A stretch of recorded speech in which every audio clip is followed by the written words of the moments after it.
Good afternoon, and welcome to the CDBG Advisory Committee meeting for July 29th. Could we have roll call, please?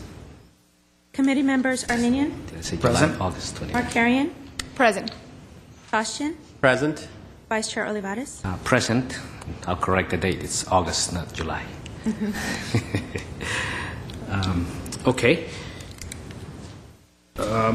Let's go on to item number 2, introductions and presentations. As we all know, we have a very new CDBG committee this year. Out of the normal 5 members, we're going to have 3 new members eventually. And today we have 2 members with us. I'd like to welcome both of them, as I know Ramela is with me on this also. We'd like to, first of all, welcome Sanko Armenian. Thank you. Good to be here. And also Mr. Vache Tashian. I'm going to learn to say these names. Said it perfectly. Okay. Thank you very much. Again, welcome on board. You're joining a good committee.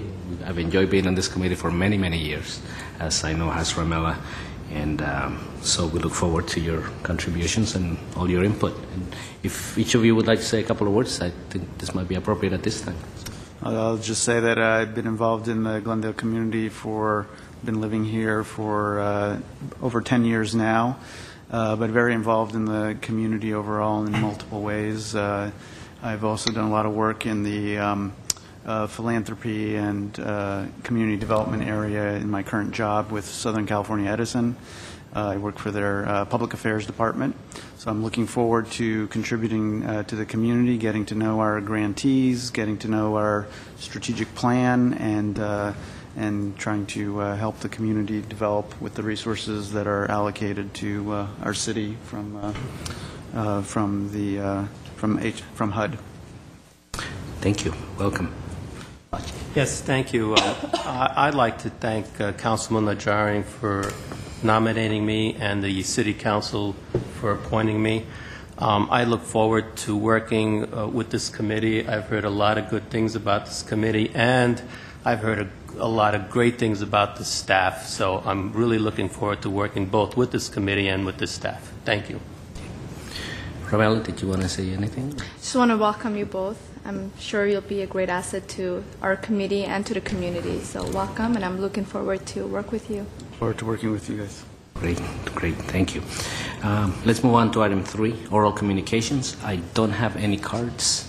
Yeah, I don't have any either. If I may, Vice Chair Olivares, I'd like to read item 1A into the record. It's just the report regarding the posting of the agenda. I'm sorry, I did miss that. That's Yes. fine. The agenda for the August 29th, 2013 meeting of the CDBG Advisory Committee was posted on or before Monday, August 26, 2013, on the bulletin board outside City Hall. Okay, thank you. Again, having no cards, we'll go on to item 4, our business agenda. At 4A, we have action items. Sure. At 4A1, we have a motion to note and file a report regarding the revised fiscal year 2013-14 CDBG ESG and Home Annual Action Plan. As Vice Chair Olivares, members of the CDBG Advisory Committee,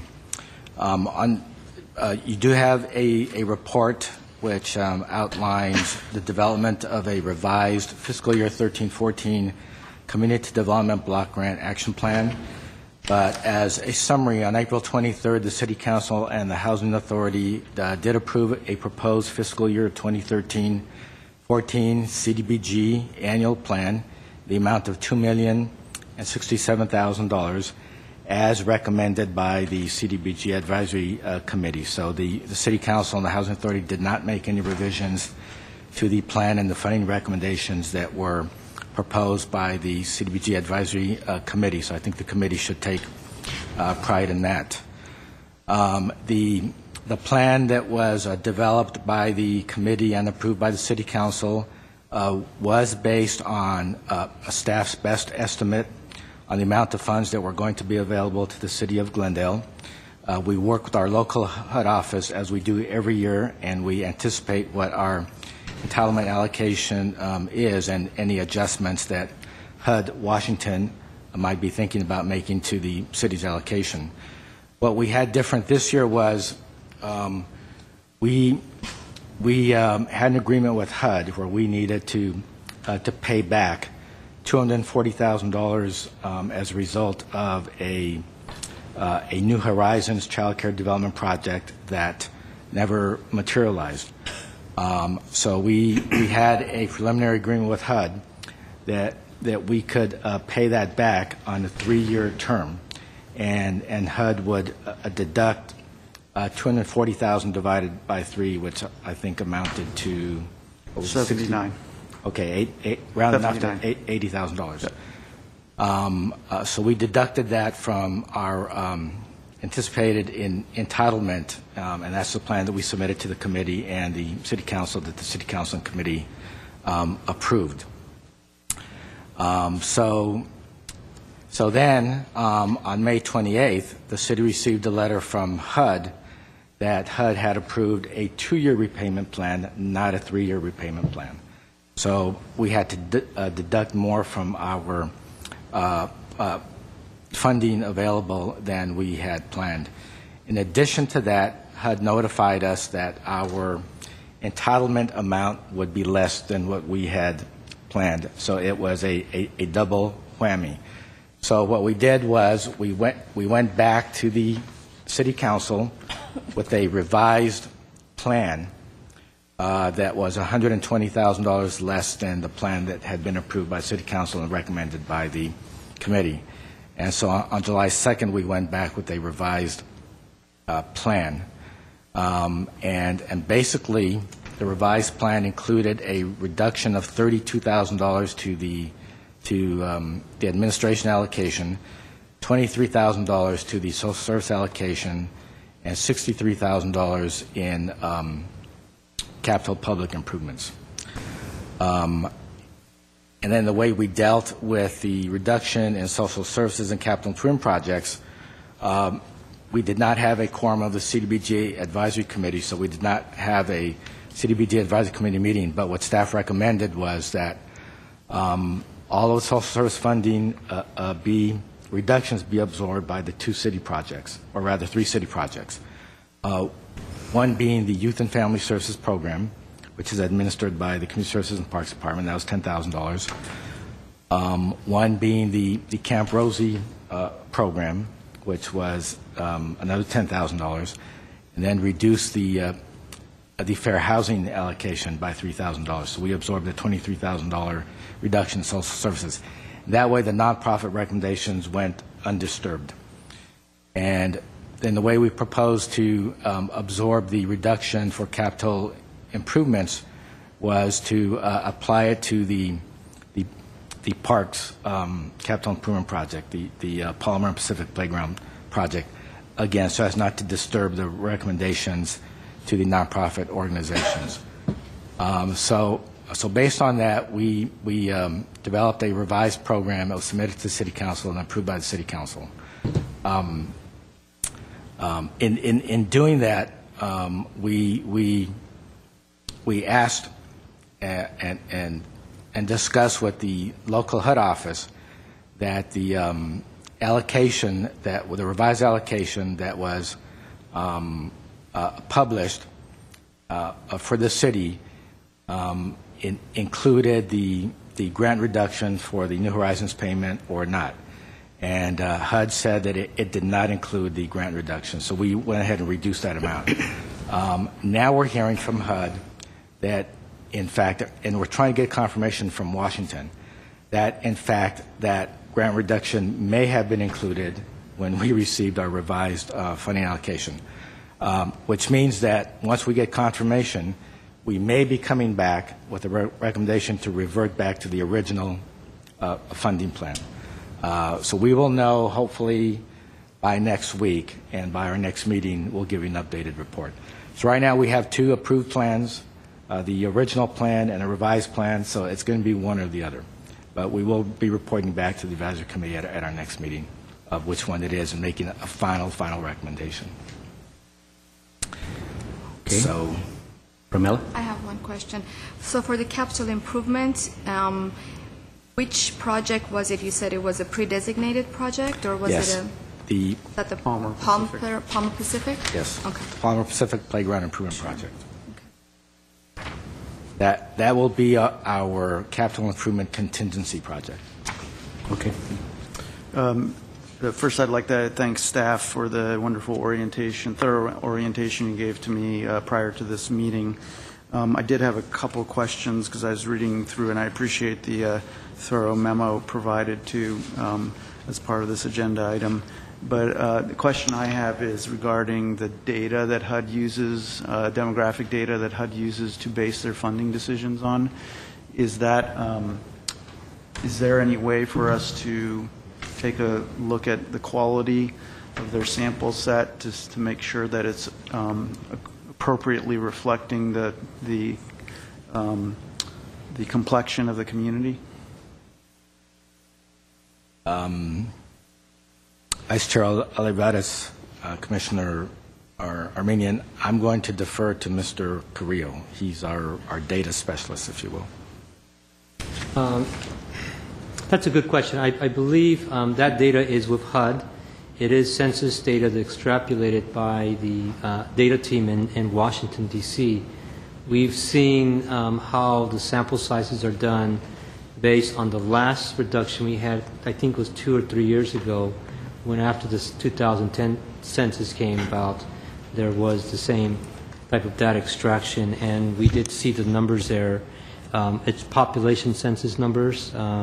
Those numbers do match up with the city's general population numbers declining. Glendale has seen a decline in population during the last 10 years, which is, again, why federal funds are being reduced appropriately. We can request that, if you like, if the committee like that, to have that data in more specific terms available for us. But some of that data is, and the methodology is available right now, and we can certainly forward that to you if you'd like to see that. But the exact data numbers, it's all computer numbers and just a lot of data that's out there. Yeah, and the reason I'm inquiring about that is because obviously different parts of the city have different demographic makeup in terms of income levels and that sort of thing. So it could easily get skewed in the wrong way, for example, if you're oversampling in northern Glendale versus south Glendale. So I want to make sure that we do some quality control around it. And I was also specifically curious because I was reading what you had in the memo, which perhaps, I don't know how valid it is, but there's this annual American Census survey that they're doing on an annual basis, which seems like it's a annual validation of the once-a-decade big census. So I think it'd be in our interest to take a look at the quality of the sample set, since it's not looking at every single person in Glendale. What I can tell you is the formula is applied on a citywide basis. So it's not like they look at different segments of the community. And then what they do is based on the census data, not the survey updates, but the census data. They break it down to the census tract and block group level. Mm-hmm. And that's important because there's certain census tracts in Glendale, if they're low-income census tracts, where we can do public improvements and know that we're benefiting low-income persons without having to collect an income verification form on every person that uses the park, for example. Mm-hmm. But it is based citywide, and as we mentioned in the report, we do know that our population, our overall city population is down. We know that the number of families at or below the poverty level is down. We know that the number of units defined as substandard units is down, which are all good signs in terms of the health of our community. But that they compare this data with other communities where the same variables are going up, and so they reshuffle the funding, if you will. But we are as curious as you are to look at exactly what those numbers were and exactly how the calculation penciled out, so we will be requesting data. And it comes from Washington, and things take a long time to well, I'll be there in 2 weeks if you need me to visit someone and get it in person. I'd be happy to do that while I'm Bring there. the real facts. Yeah.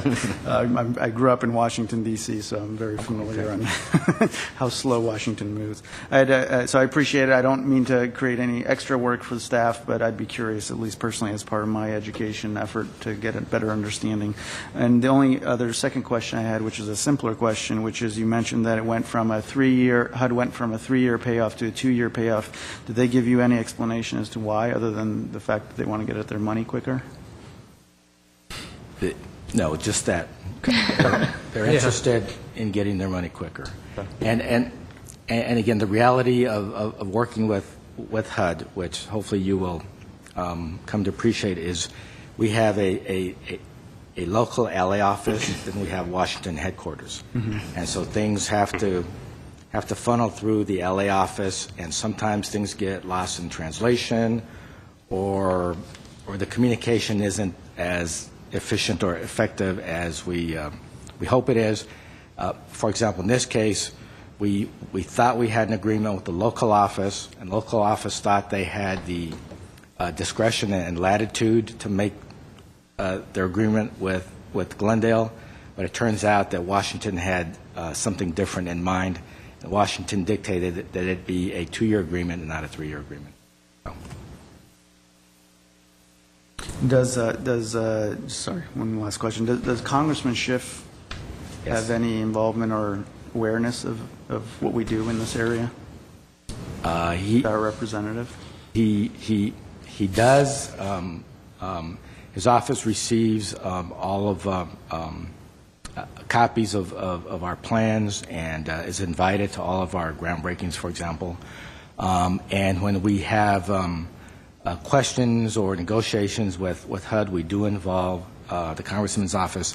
In fact, we involved his office extensively in negotiating the New Horizons repayment. Initially, we argued that we shouldn't be held accountable for the repayment because of the recession. We argued that this project was a victim of the recession because HUD had made some overtones that because of the recession they're going to be sensitive. It's impacted the local communities throughout the country where projects unraveled due to the recession. So we tried that argument and we involved the Congressman's office. And then after that didn't work, we negotiated with HUD that rather than requiring that we take it from the general fund to repay HUD, that we simply reduce it from our annual HUD entitlement. So we negotiated that, and we involved the Congressman's office. And again, we thought we had negotiated a 3-payment plan. It ended up being a 2-payment, and again, we involved the Congressman. So we do. Thank you very much. Okay, thank you. Among other things, I was interested and curious as to why our neighbors, specifically Pasadena and Burbank, had an increase in entitlements by HUD, and we had a decrease. I'm assuming you gave part of the reason, increase in population perhaps, increase in poverty. Do you know anything else other than perhaps those 2 factors that played a role in the increase in Pasadena, Burbank, and Los Angeles, and the decrease in Glendale? Again, I'm going to defer to Mr. Carrillo. Okay. Well, there's a couple of factors. Obviously, one is population. We're one of very few cities in LA County actually had a population decrease. Along with that was a poverty level decrease, as Mr. Duran mentioned. So those are the main reasons. But again, we are adjusting numbers because HUD has made some, well, we feel some errors that would actually show that it wasn't really a sharp decrease as we had been told by HUD. But the population is the main factor. In fact, you know, Glendale used to be the 3rd largest city in LA County. Now we're 4th behind Santa Clarita. So it's a population decrease that's the main factor in HUD's weighing of these funds. And that would be the same in Burbank and Pasadena. I'm assuming they had an increase in population as opposed to we having a decrease and an increase in the poverty level? Well, their numbers generally increase. So generally, I can't say for the poverty level. I haven't really studied that, but generally the population numbers and housing units for the population. Thank you. Yes. Mr. Vice Chair, if I may, and one thing that's not reflected here that I do want to qualify, I think in the case of Burbank, their increase was, I think, 1%.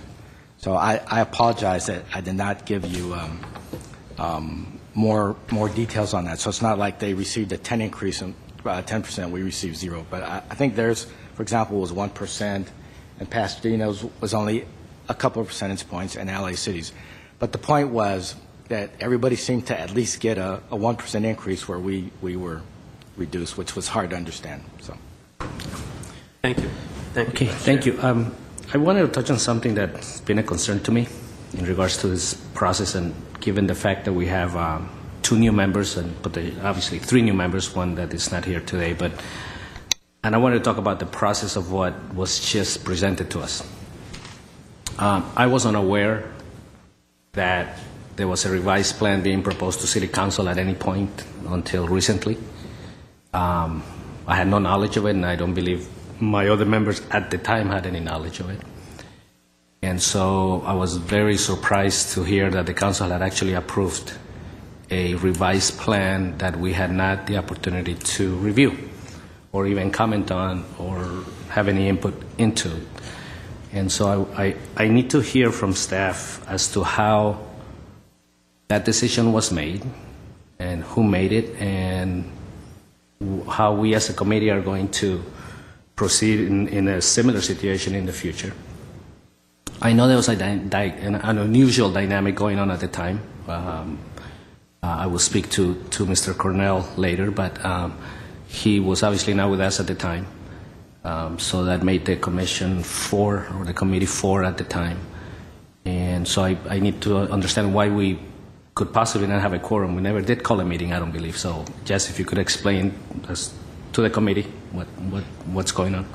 yes, Vice Chair Olivares, members of the advisory committee.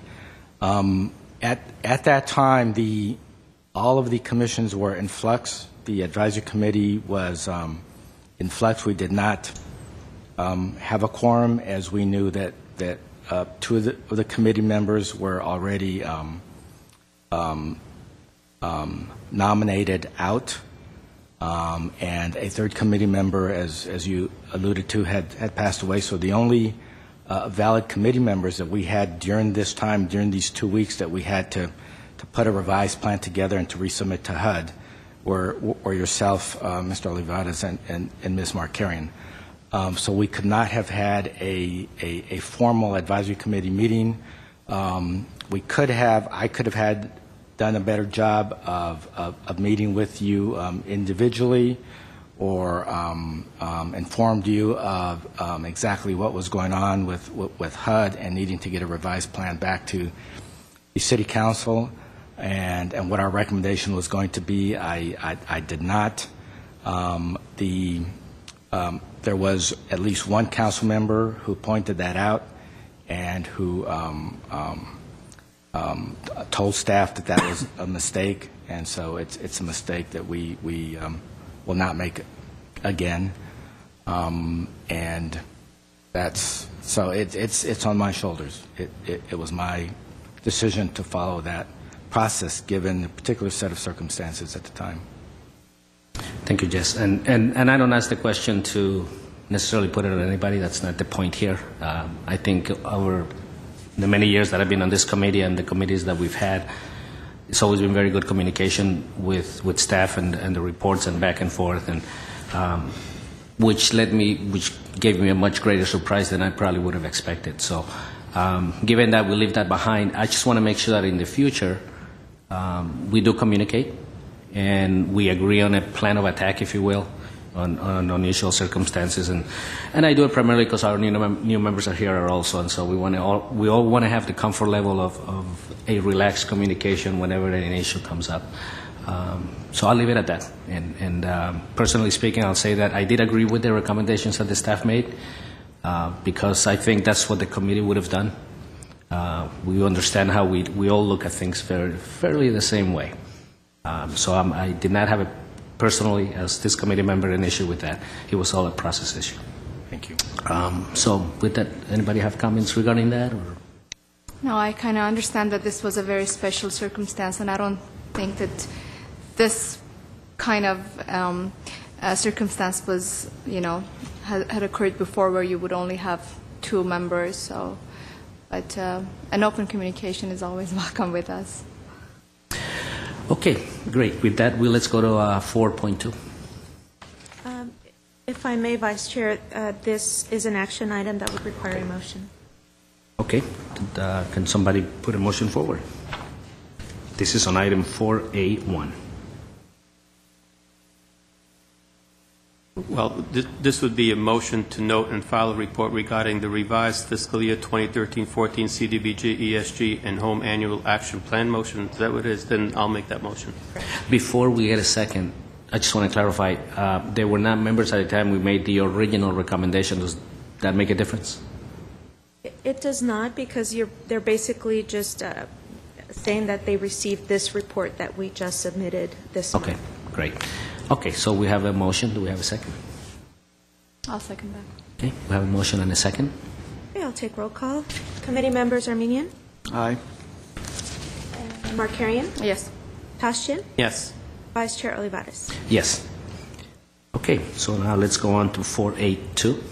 4A2 is review and approve fiscal year 2013-14 program planning calendar and needs assessment strategy for fiscal year 2014-15 action plan.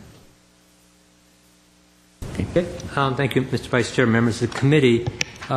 We did submit a report, a very brief report regarding the needs assessment strategy for the CDBG program, which assists staff and the committee in identifying and hearing what are the needs of the community based on several actions that we do.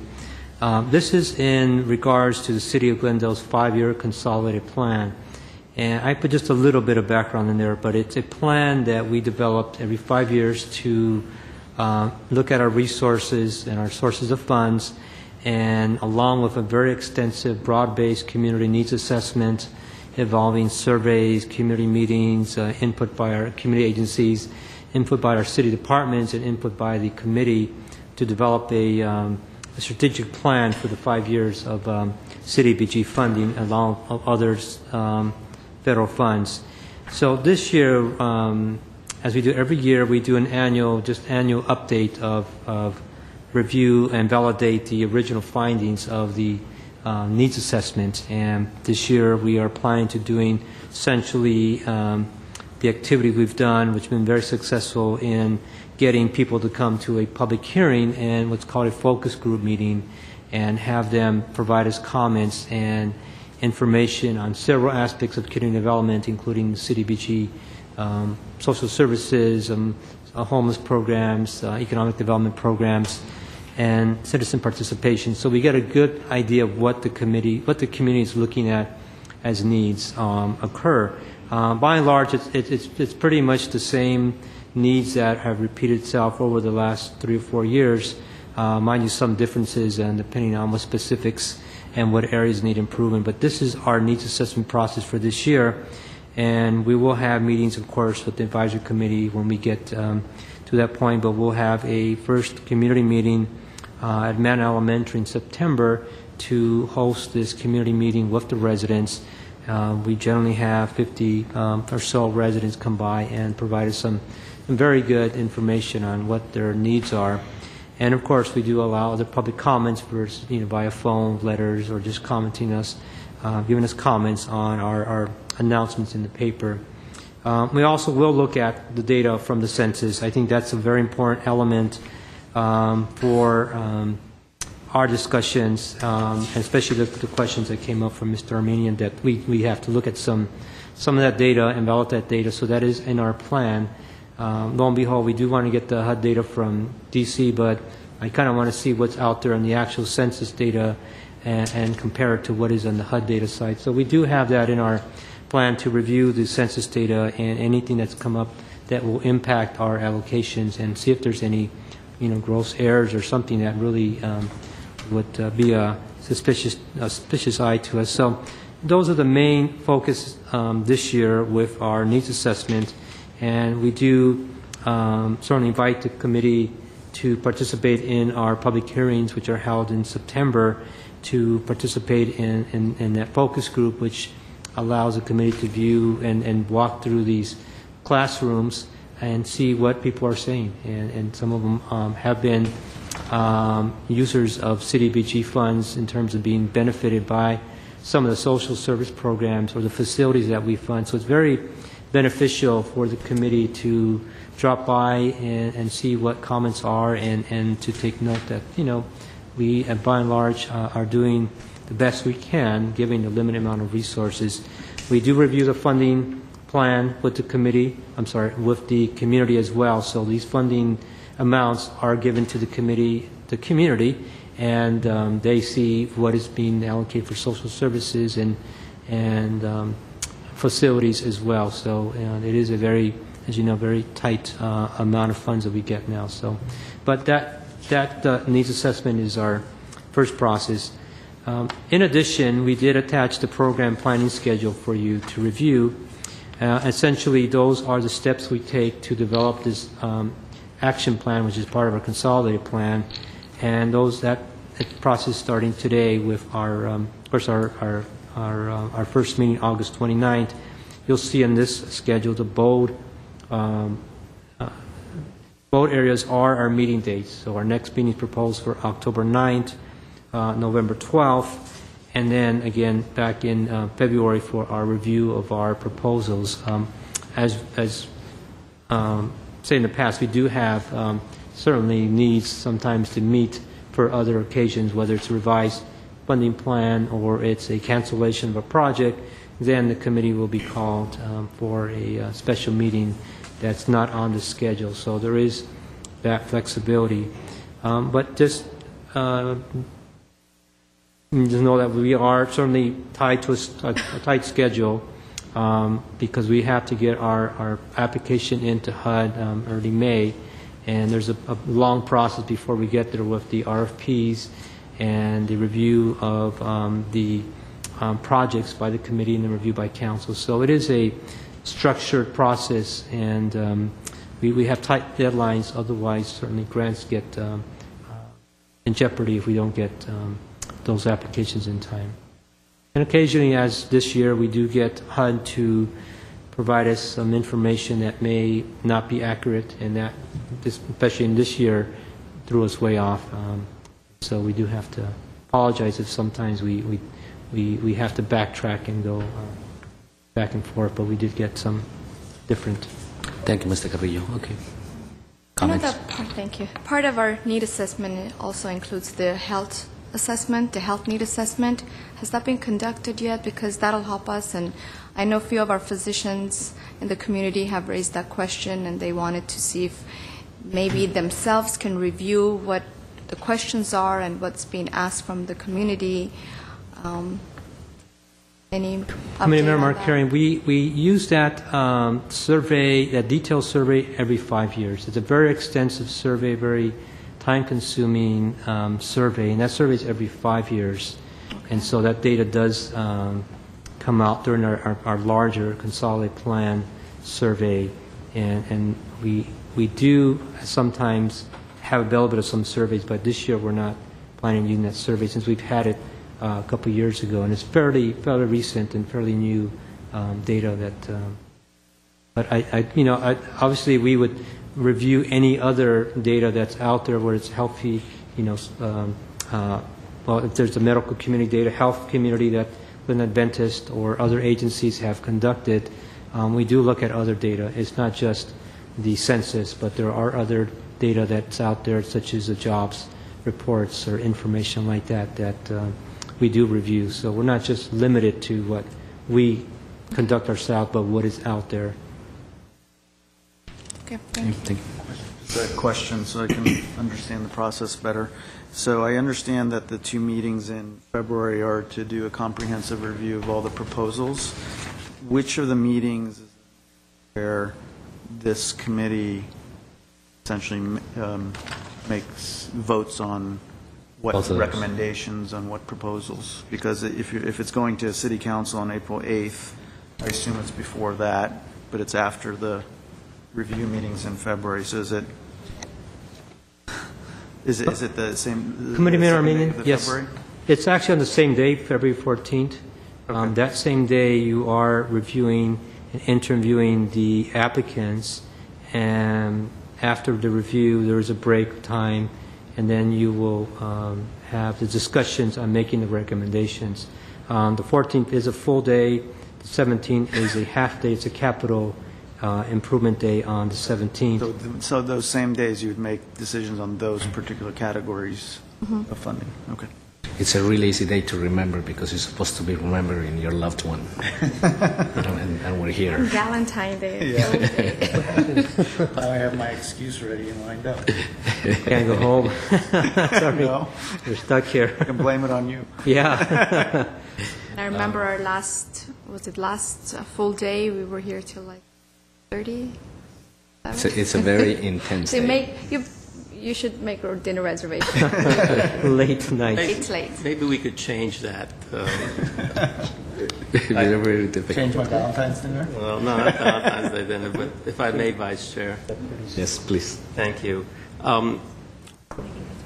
I have a request for input from both the committee and the staff with respect to modifying the program planning schedule by twofold. Number one, I would personally, because I'm not that familiar with the agencies and organizations in the city, I would personally like to meet those agencies and organizations who are going to apply or have applied for funding prior to the February 2014 date. And perhaps we could have a September and October date where we could invite these agencies and organizations to come in and make their presentations. I think that would be more productive, perhaps more beneficial than having everyone come in on one day and make a 5 or 10 minute pitch, which I believe may be somewhat difficult for me at least to comprehend and absorb. So that would be my first suggestion and request, that the agencies and organizations who are applying for funding come in.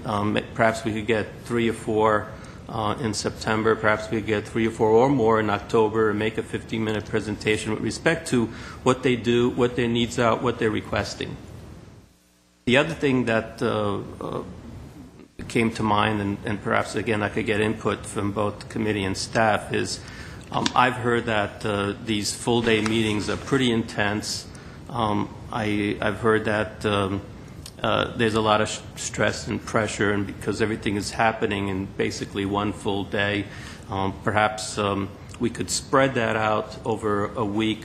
Perhaps we could have a meeting, 3 or 4 meetings, spread it out for like 2 or 3 hours here and there, and at least this way it will give us an opportunity to fully absorb what these individuals are saying, to review and make recommendations, as opposed to doing it when we're tired or we're exhausted and doing it in one day. So that was a suggestion that I have, and I would respectfully request input from both the committee and the staff on those 2 requests that I have. Thank you. Yeah, thank you. I'd like to hear first from, I have, obviously, Romel and I think we've been through this a number of times, and we have our own personal opinions and comments, and I'll have some myself. But in terms of the process and where the agencies have to go through and their timelines and all of that, why don't you guys let the staff, I'll let the staff first address that. Please. Yes, Mr. Chair, members of the committee, we have discussed this, I think, earlier before. I think on Mr. Tashin, we had brought it up to us, and so we have been thinking about what ways we can assist the committee to really understand the agencies that are right now currently funded, and how we would establish the process. There's 2 options. We have in the past done site visits of the agencies. Well, of course, what we found out that's a bit challenging, knowing that it takes 3 or 4 visits in half days, because you're driving around, and then the agencies are taking 10-15 minutes. So it is about 4 visits and half days. So your calendar would be full for 4 days. We do want to make sure we do anything prior to the release of the RFP, which is in November. So it really leaves us 2 months.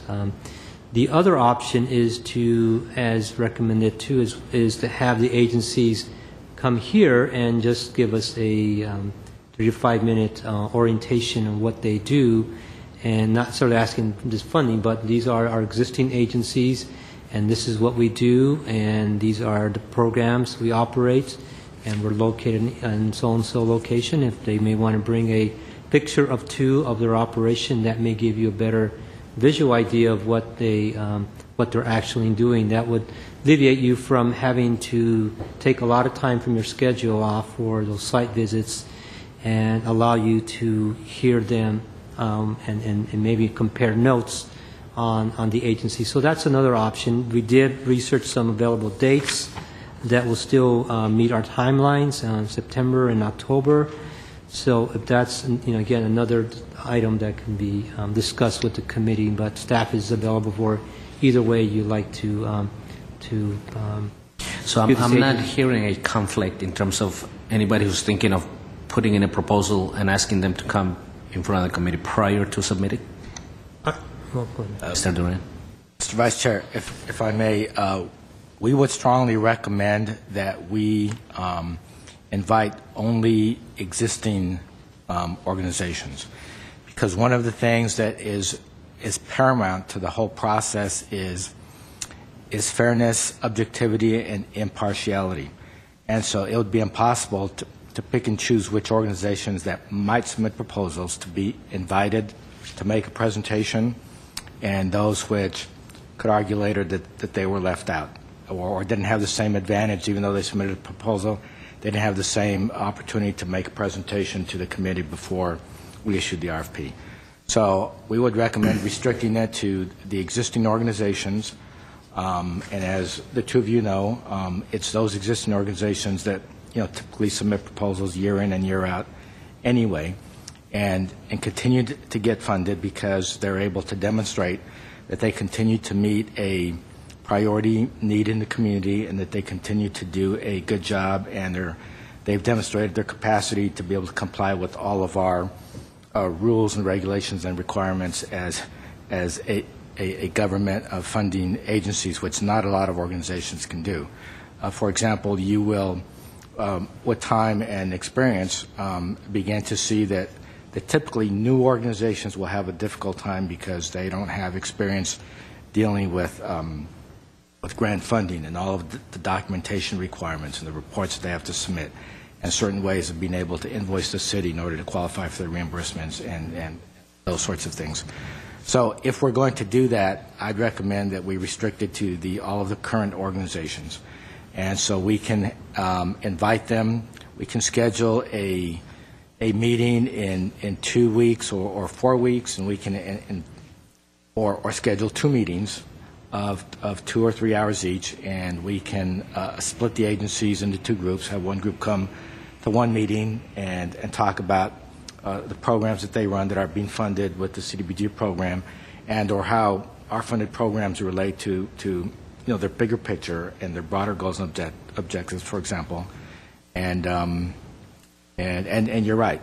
And then when we're ready to issue the RFP in November and they come in December and you get them in January, you already have an idea of what you're looking at versus looking at it cold, if you will.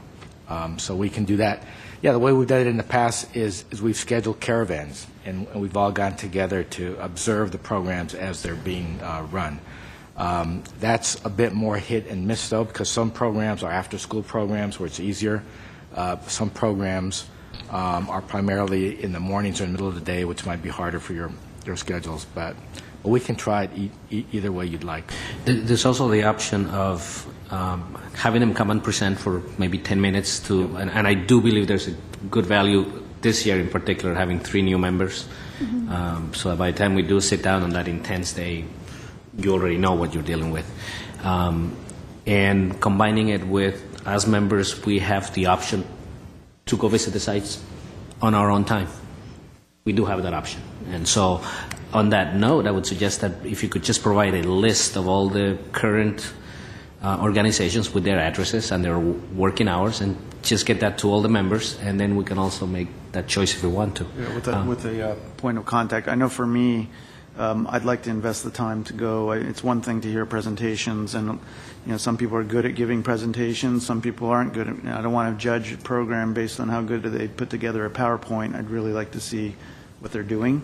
So I don't want to make everyone who's done this for many years go through that, but I'd like to, as much as possible, invest the time. And if I'm going to do it, I want to do it with everyone and not just see some and not see others. So I would appreciate a list. And I would certainly like to make the effort myself to go visit before the RFPs, over and above what we may do as a committee and have them present. I'm not saying the presentations aren't valuable as well. Of course they are.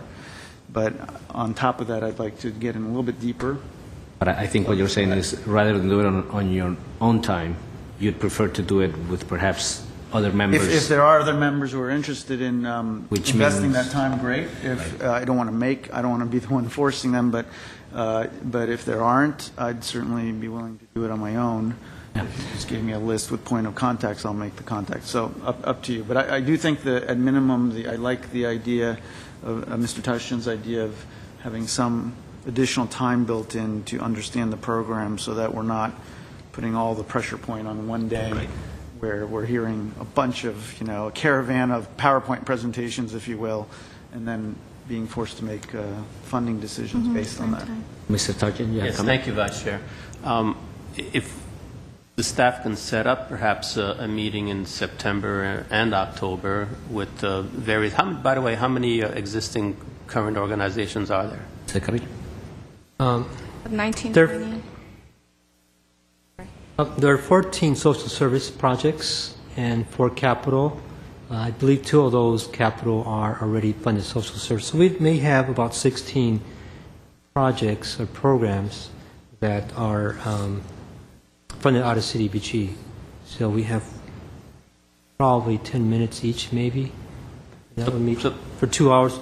We do have some dates that we could see if they would work with your schedule. Friday, September 27th, and October 30th, Wednesday. So there's some dates that they're... Sorry, what was the second one? September 27th, 2:30 to 4:30, which is our usual time, and Wednesday, October 30th, 2:30 to 4:30. Is that Halloween day? 31st is Halloween. Holidays now. I mean, 31st is Halloween, so you can come in costume if you Well, want no, to do that. I wasn't suggesting that, but it will be an interesting Okay, day. the 31st. 31st? I'm sorry, the 30th. 30. Okay. So on these 2 dates, we should be able to accommodate all 16, 17, or 18 organizations and agencies and allot them certain hours for them to make their presentations?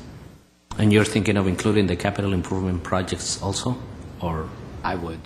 Yeah, I think so too. It's actually really good for myself also because we can see the progress of capital improvement projects, which have been a bit of an issue over the years.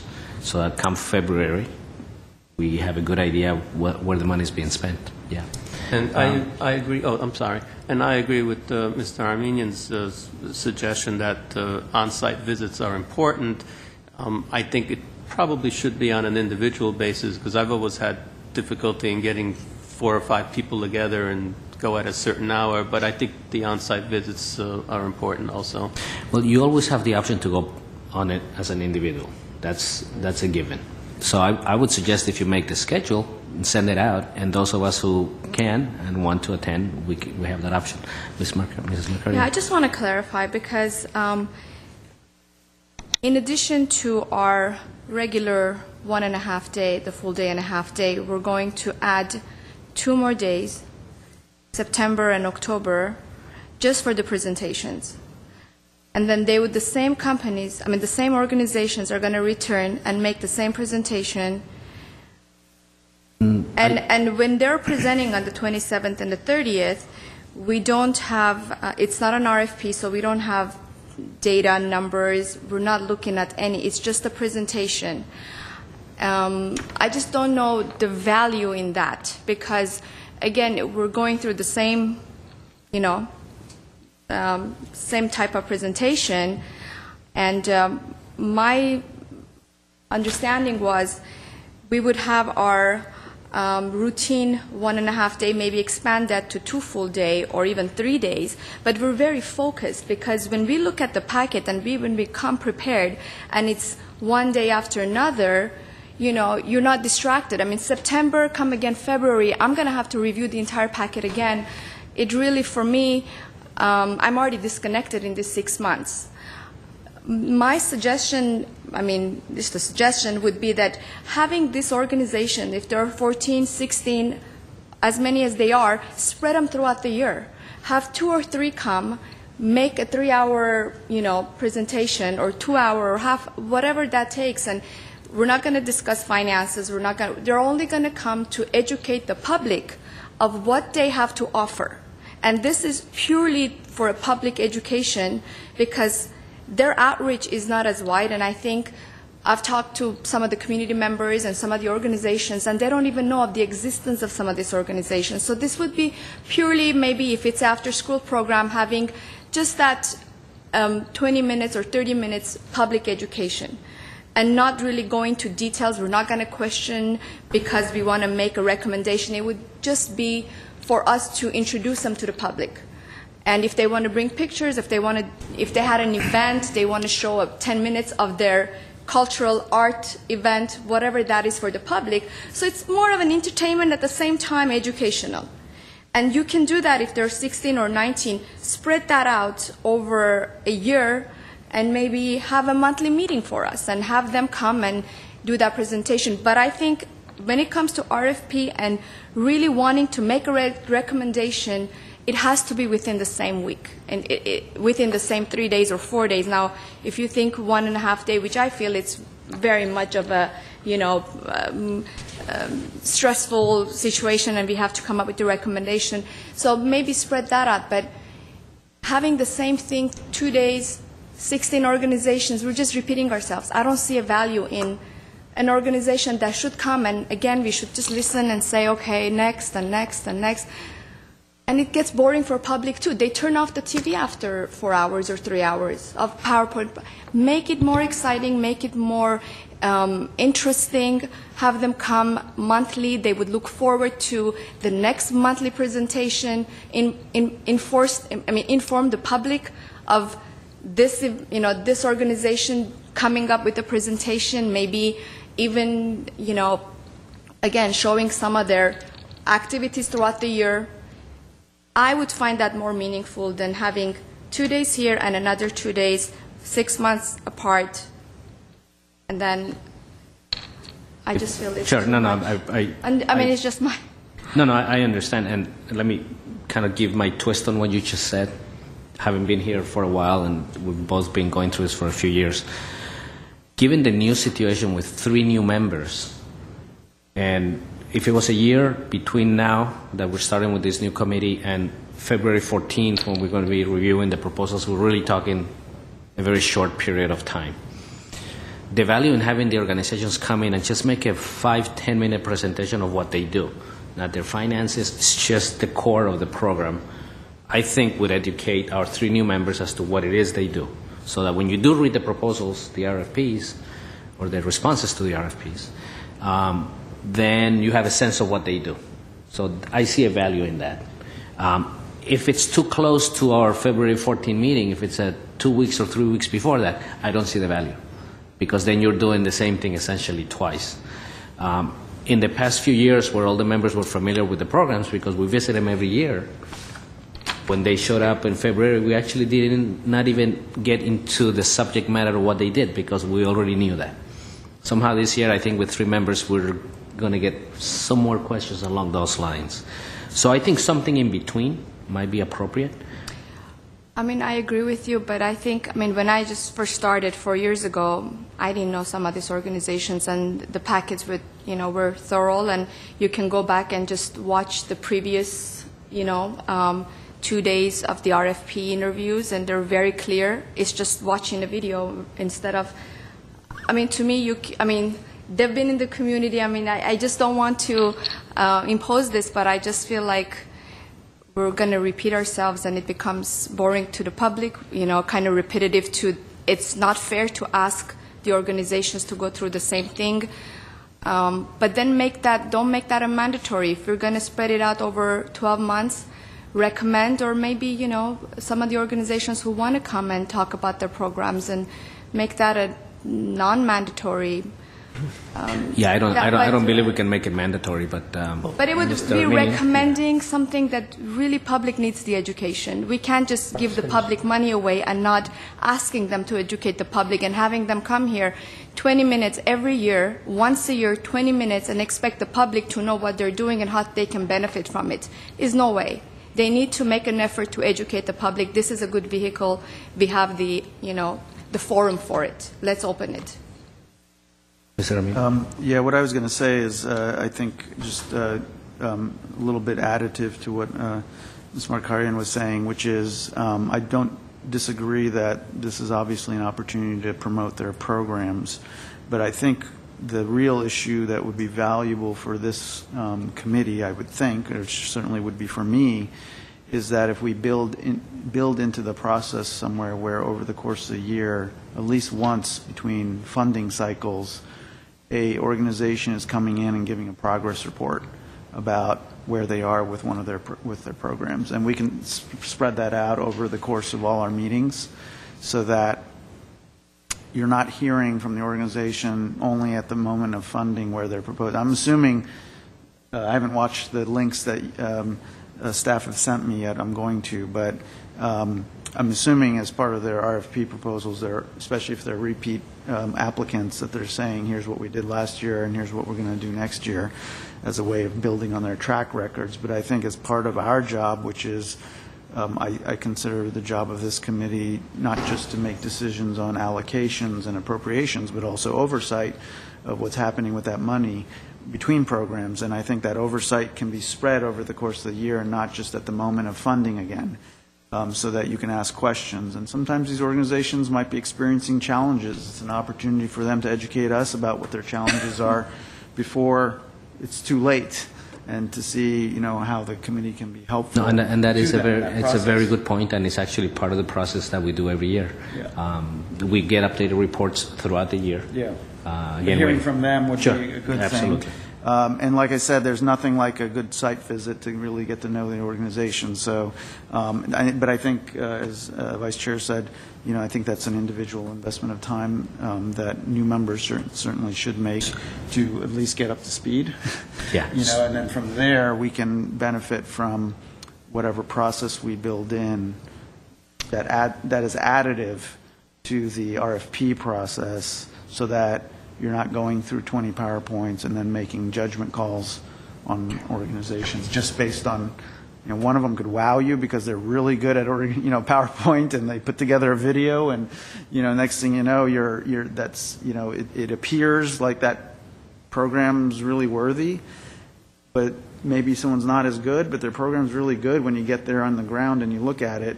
So I want to make sure that I'm not judging it just based on quality of presentation. Sure. I want to judge it on the results of the program and how they conduct their programs. They're obviously meeting a certain threshold if they're getting through the RFP process, right? Mr. Duran, I think, wanted, and then Mr. Carrillo. If I may make a couple of comments. Again, as program administrators, what is so paramount is the integrity of the process, and that it be structured and be perceived as fair.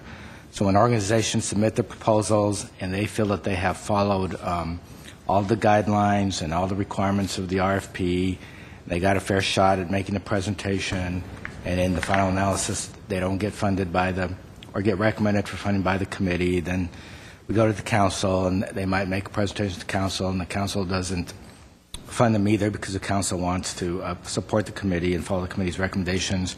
They will at least know that it was a fair, impartial process.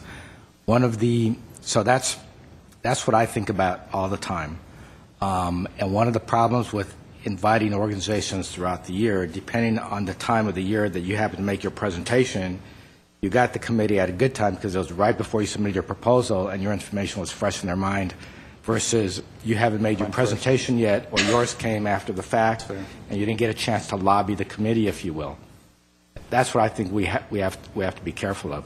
And I think the primary responsibility and the mission of the committee, first and foremost, is to represent your fellow committee members and citizens and the City Council in evaluating funding proposals and helping to determine which programs and projects have the most merit and capacity to do the best job to make your funding recommendations, versus using this as a forum and your time for an organization to make a 30-minute advertisement on their programs.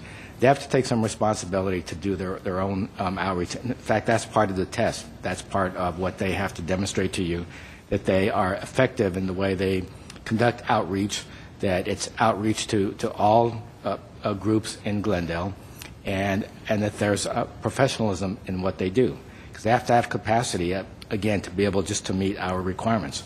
And even programs that are funded year after year, sometimes they become complacent. And suddenly, and we monitor everybody every year. We do site visits and we monitor them. And sometimes they become complacent and suddenly they've got findings that surprise us because they've always operated a quality program. So that works too. Every organization that is funded executes a subrecipient agreement. There's a clause in the subrecipient agreement where they understand and agree that at any time any committee member can call and make an appointment and drop in and observe their program. So we're covered there. And then the agreement, they're required to submit quarterly performance reports, which we relay to you so you can help us evaluate the programs throughout the year on an ongoing basis as to what degree they are meeting their outcomes, the number of persons that they said they were going to be serving, and their expenditure rate. And or gives you a chance to ask questions about why has this program not spent any money yet and we're already in the second quarter? Well, it happens to be a winter program or a summer program where most of their expenses are concentrated during one time in the year. So we do have ways and tools by which we will monitor and evaluate programs throughout the year on an ongoing basis. But if the challenge here and the objective here is just to learn about what these programs are all about, just to get a head start going into the RFP process, then probably the best way to achieve that, and again, especially for the new committee members, is to have them come in and make a 10-minute presentation on their organization, how they're organized, what else is it that they do, and what's the context of the program that we fund versus their broader goals and objectives and mission of their organization, and you can learn. You can learn about what they do. So when you get the proposal, you already have a head start, and you already have an idea, and it might be easier and quicker for you to compare and contrast the different proposals, because it is daunting.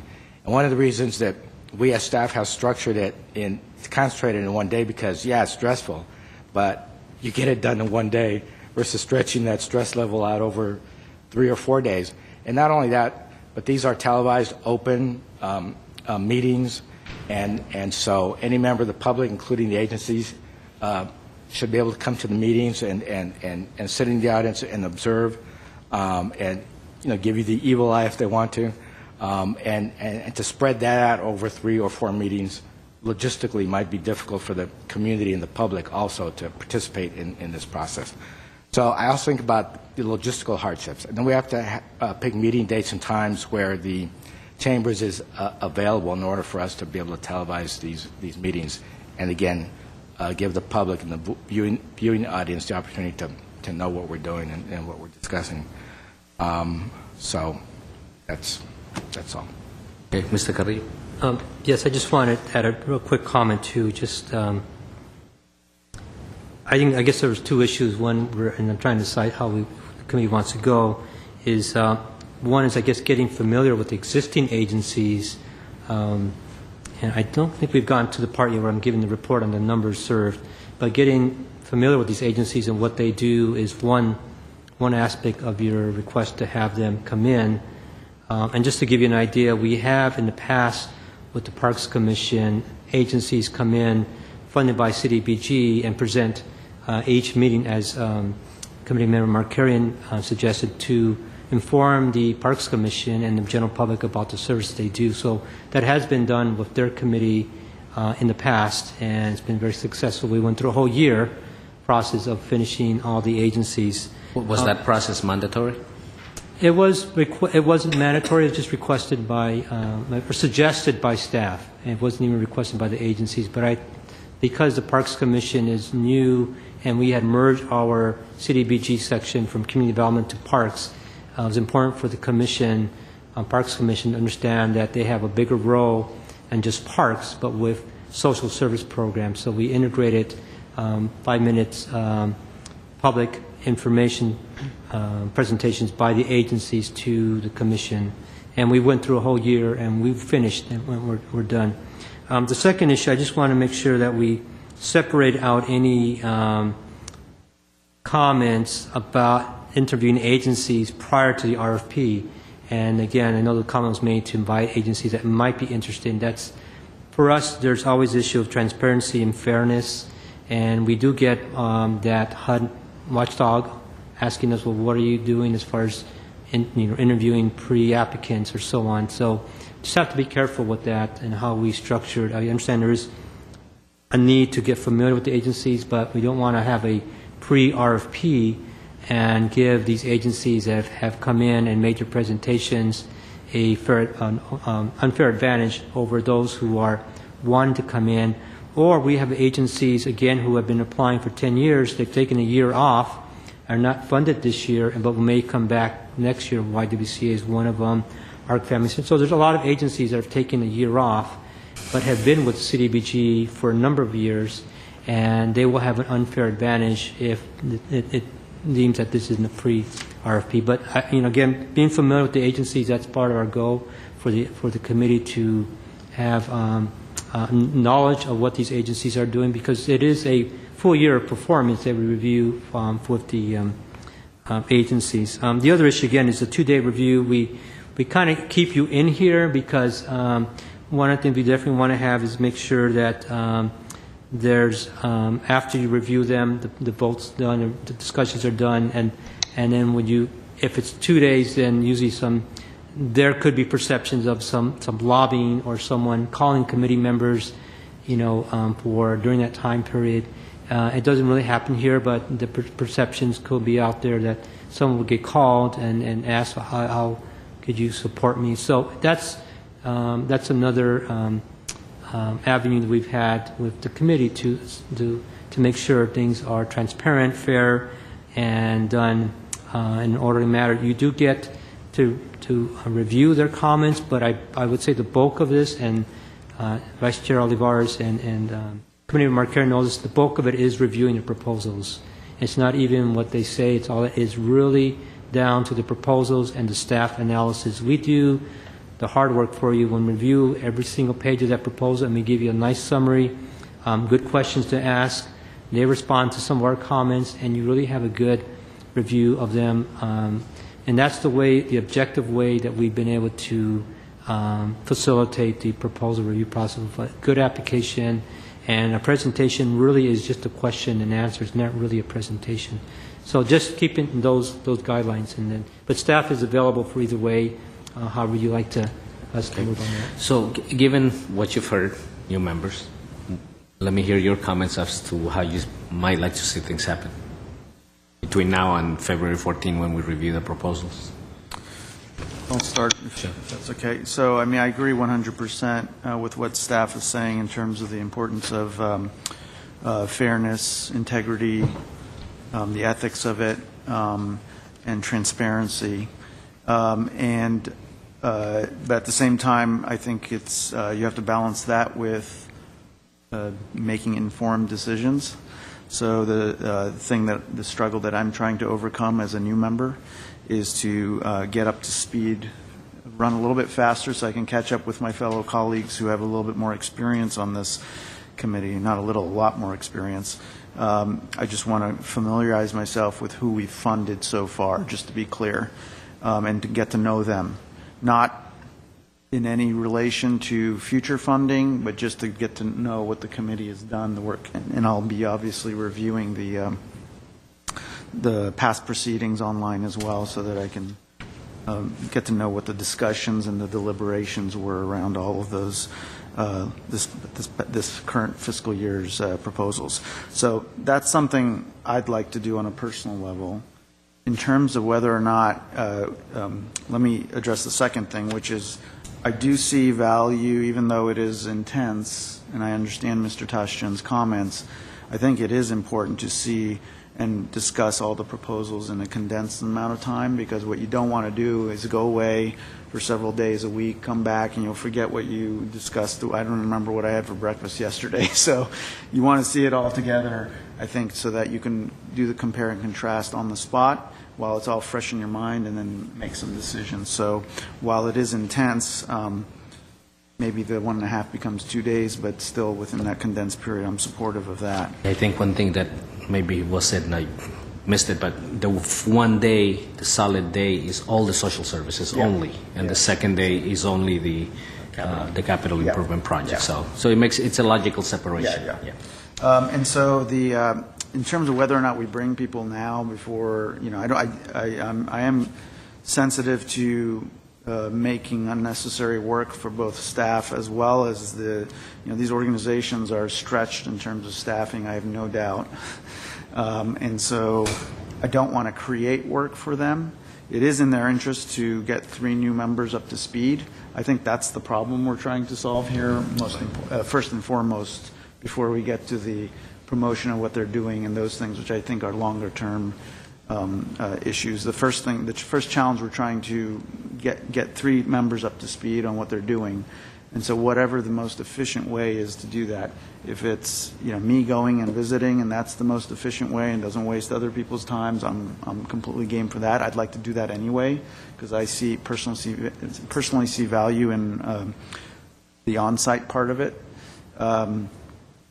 If the majority of the members feel that it's productive to have them come and do a version of a mid-year type of update in 10 minutes at pop, I'm willing to invest the time for that too, but I don't want to force that decision particularly on, I'd be curious to get staff's assessment as to whether or not the funded organizations would feel that's an imposition, unnecessary thing. It sounds like they've done it for for the Parks Commission, so I don't think that we... I would welcome it, but if the majority on the committee decided that that's not a productive use of time, I won't.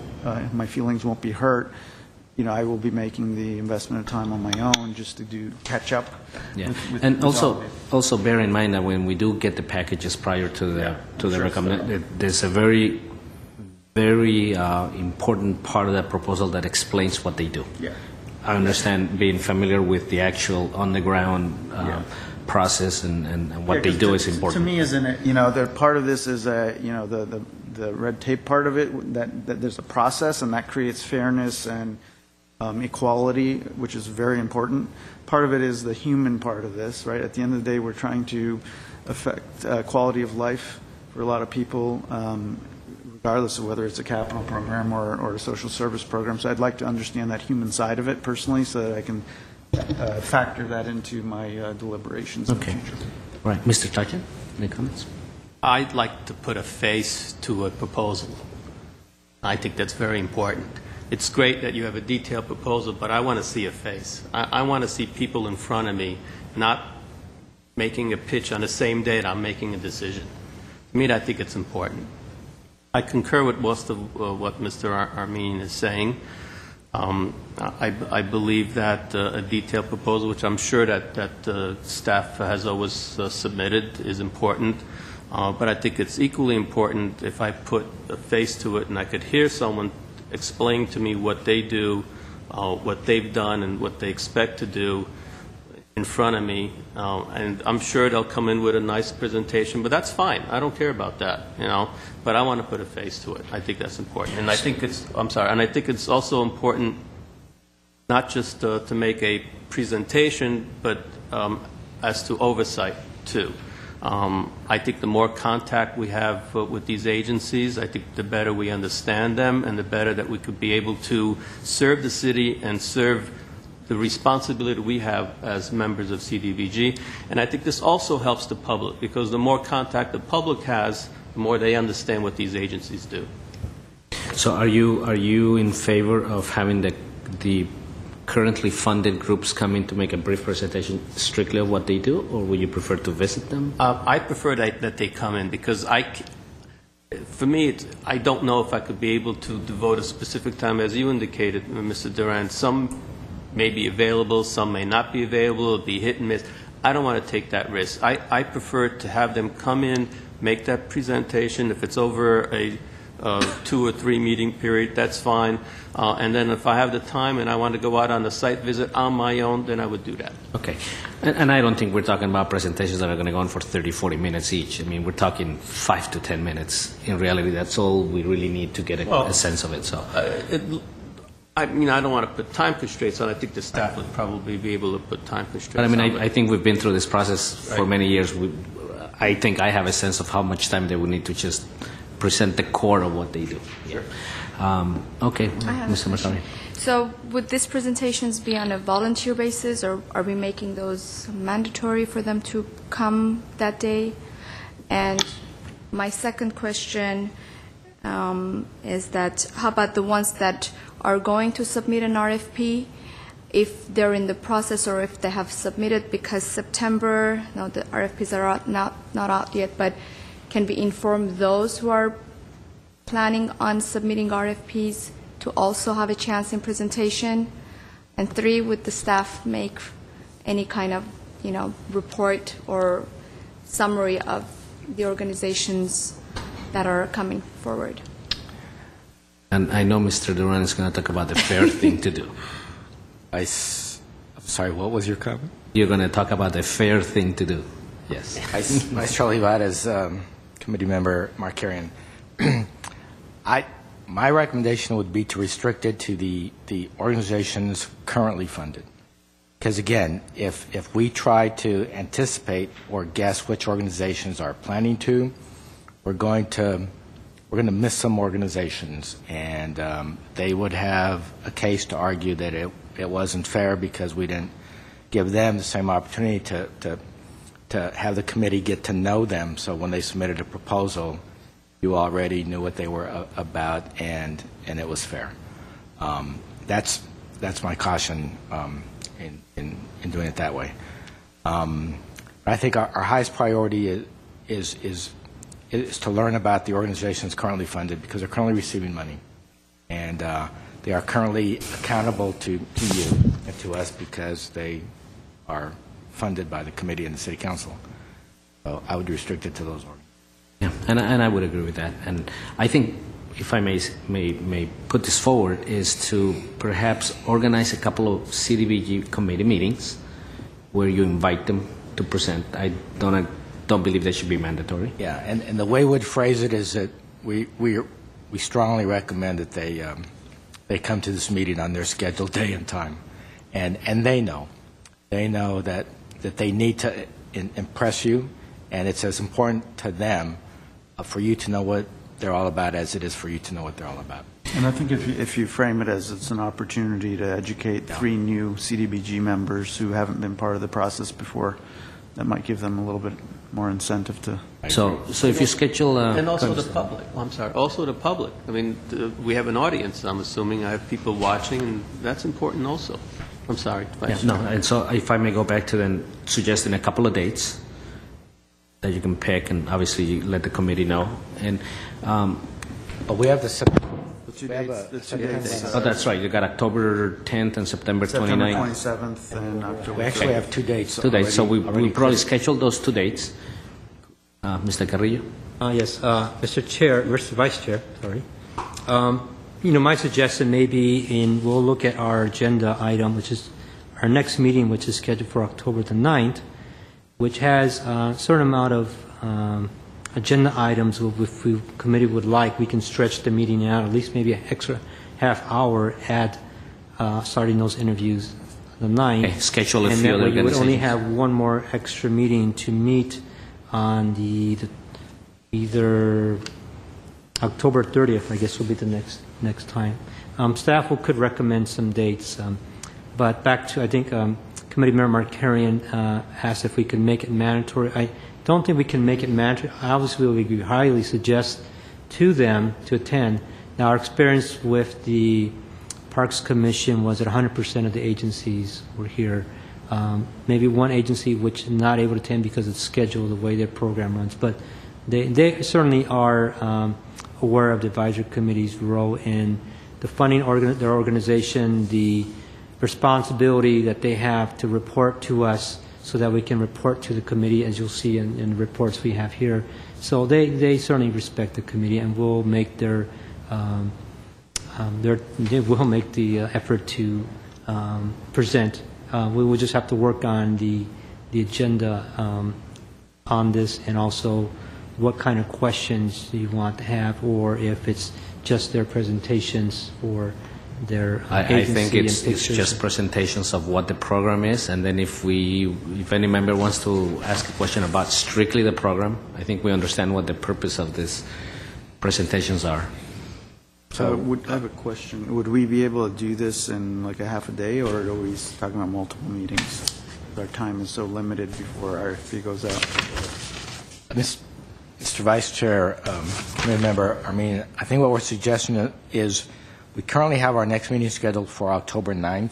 Mm-hmm. We can add a meeting in between for Friday, September 27th. That's October 30th. Well, Or do this our 9th and the 30th. 9th and the 30th. okay, I'm proposing that we have our next meeting Friday, September 27th from 2:30 to 4:30, and that maybe that's the meeting where we select the chair and vice chair, and get that taken care of, and then we can dedicate most of the rest of the meeting, and maybe that's the meeting where we give you an update on the final plan. We'll know by then from HUD whether it's the original plan or the revised plan, and then we could interview the first group of 5 or 6. I'm sorry, not interview. We could receive presentations from the first group of 5 or 6 organizations. And then we will keep our October 9th meeting. We'll conduct the business that we had originally and add to that meeting 5 or 6 more presentations. That's the one on October. Yeah, the October 9th meeting. And then we will be ready to go to City Council on November 12th and give the Council the results of the needs assessment findings, which will be our program priorities, and have the Council authorize us to issue the RFP. And then we'll be in the RFP mode until February, and we don't meet again until February. Yeah. Okay, so I think with that, I'd suggest that you revise this schedule, this item, and forward it to all the members. Yeah, I don't want my schedule to dictate, obviously, the majority, but I have to be out of town that week of September in D.C.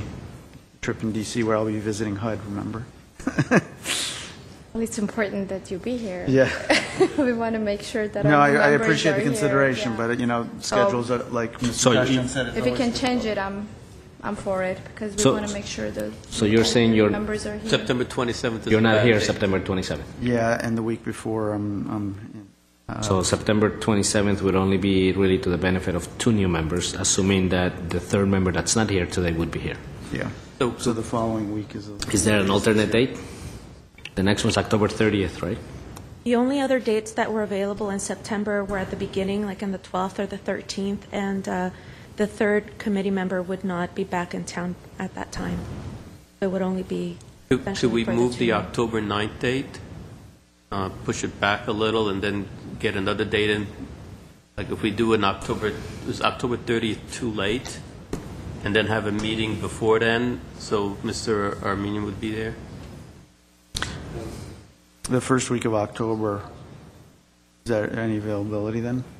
If I may, October 9th and then like an October 30th date. if I may suggest, the current agenda we discussed for September 27th, could that agenda then be October 9th? And then do a second meeting on October 30th, like you had originally scheduled, for the second round of presentations? You would still need one more, though.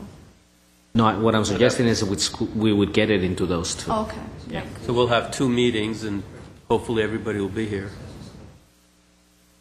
Could also entertain adding an hour if we... No, I think the other option is Yes. that if you cannot get That them would all in, work. then you can all make your personal visits as So if- a valve, if you will. So That- October 9th and October 30th That would work? Yeah.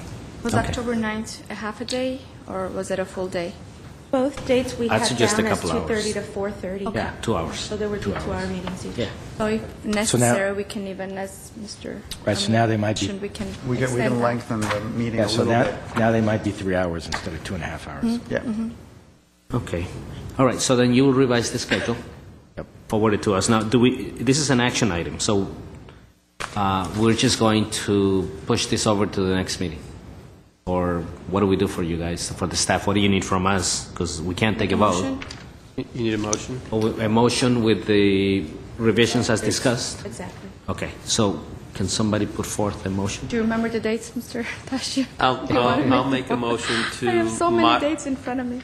I'll make a motion to modify the program planning schedule to add October 30th, 2013, from 2:30 to 4:30 as an additional committee meeting date, in addition to the date that we have already currently on the calendar, which is October 9th. And that would be to include presentations by social service Yeah. agencies that are currently funded. Yes, exactly. That would be the motion. Okay. I we have second a that. Motion and a second. And I'll take roll call. Committee members, Armenian, Yes. Markarian, Yes. Tashian, Yes. Vice Chair Olivares. Yes. Next, we have item 4B, reports for information only at 1, receive report regarding summary of year-end performance reports and expenditure rates for fiscal year 2012-2013 CDB social service programs. Okay, Mr. Carrillo? Mr. Chair, members of the committee, I have to apologize. There was an error in the submission of your year-end performance report. We had actually inadvertently submitted you a draft as we were working on the final report. So the yellow sheet that you have, the long spreadsheet, does represent the actual year-end performance report for our community agencies receiving CDBG funds for social services. I apologize again for getting you the information. The numbers are accurate. We just had the outcomes, which are the actual results of what funds are for. Generally, we did, well, and I'll explain the spreadsheet. We provide information on the agency, the project, kind of a description of what the program generally involves, the funds awarded and how much they expended, the proposed number to be served and the actual number served, and their outcomes and any comments, and of course the expenditure rate. It's important for staff and of course the advisory committees to ensure that whatever funds are allocated to the agencies are expended in a timely manner, and so that funds, these are very funds are very short, and so we want to make sure that we do have a good expenditure fund. So there were some projects which we did have some final invoices came in a little late, so they may all be still maybe some trickling of expenditures, but generally the numbers served are the numbers that are on the column there. And generally the agencies did a great job in meeting their goals, meeting their numbers.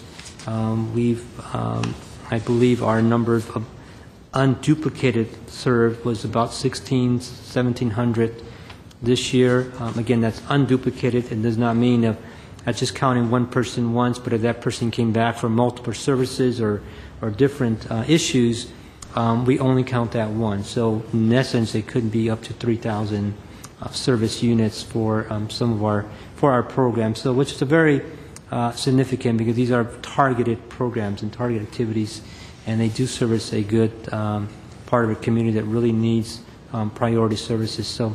But if there's any comments or any questions on this report, I can certainly answer. I have one question. I don't know if this is going to warrant a blue-colored sheet Okay, now, yeah.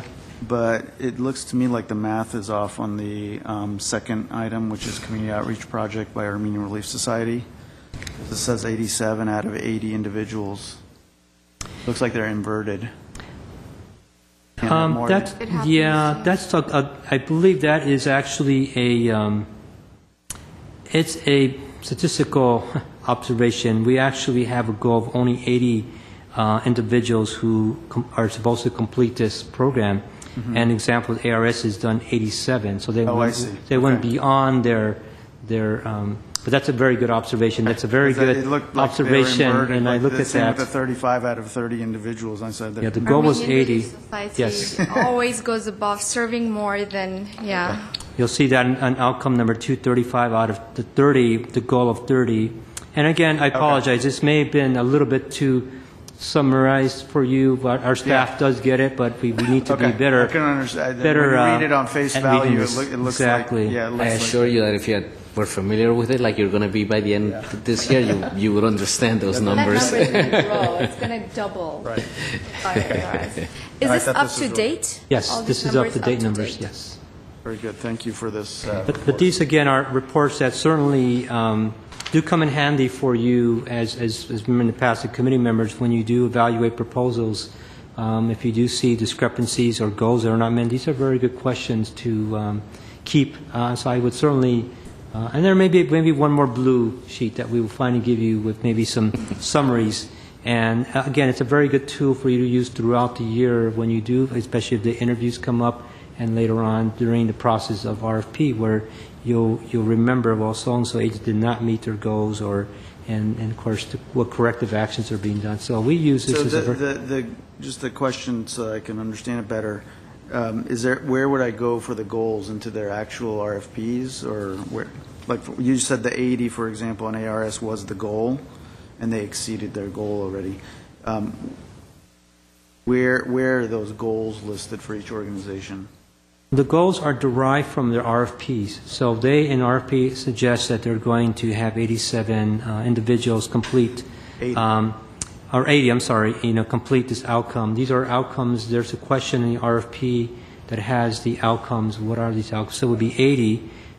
But again, these are inserted into their actual contract. So contractually, they're required to meet this goal.